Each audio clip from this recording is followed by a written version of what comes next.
నమస్తే, నా పేరు డాక్టర్ నళిని నాగళ్ళ. నేను హైదరాబాద్లో pulmonologist and sleep specialist.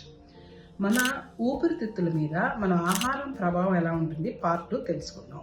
So ఇందులో ముఖ్యంగా ఊపిరితిత్తులకి ఉపయోగపడే పౌష్టికాహారం నంబర్ 1 పూర్ణ ధాన్యాలు అంటే whole grains, brown rice, whole wheat, oats. దీనివల్ల ఫైబర్తో పాటుగా anti inflammatory properties, antioxidant properties కూడా వస్తాయి అన్నమాట.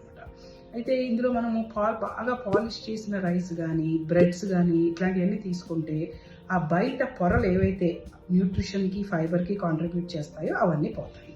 నెంబర్ 2 మనం పప్పు పదార్థాలు. ఇప్పుడు నాన్ వెజిటేరియన్స్ అనుకోండి, మీట్, ఎగ్స్ తీసుకుంటారు. వెజిటేరియన్స్కి అన్ని రకాల పప్పులు తినడము, అలాగే వేరుశనగ పప్పులు, ఇంకా పంప్కిన్ సీడ్స్, సన్ఫ్లవర్ సీడ్స్, అలాగే శనగలు, ఇలాంటివన్నీ కూడా మంచి ప్రోటీన్ ఇస్తాయి. ఈ ప్రోటీన్ బాగా తీసుకుంటే కనుక సిఓపిడి, స్మోకింగ్ రిలేటెడ్ లంగ్ డిసీజెస్లో మనకి వెయిట్ లాస్ రాకుండా, కాంప్లికేషన్స్ రాకుండా వ్యాధి నిరోధక శక్తిని పెంచుకుంటూ ఊపిరితిత్తుని సరిగ్గా చూసుకోవచ్చు.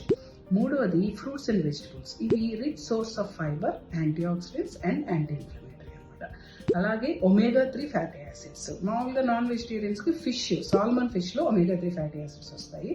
వెజిటేరియన్స్కి ఫ్లాక్స్ సీడ్స్, వాల్నట్స్ రోజు తీసుకుంటే మంచి ఒమేగా 3 ఫ్యాటీ యాసిడ్స్.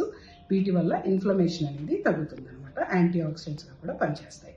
మనము ఇందాక ప్రీవియస్ వీడియోలో మాట్లాడుకున్నాం, యాంటీ ఆక్సిడెంట్స్ వల్ల మన బాడీలో తయారయ్యే ఫ్రీ రాడికల్స్ అనే చెడు పదార్థాలు తగ్గుతాయి.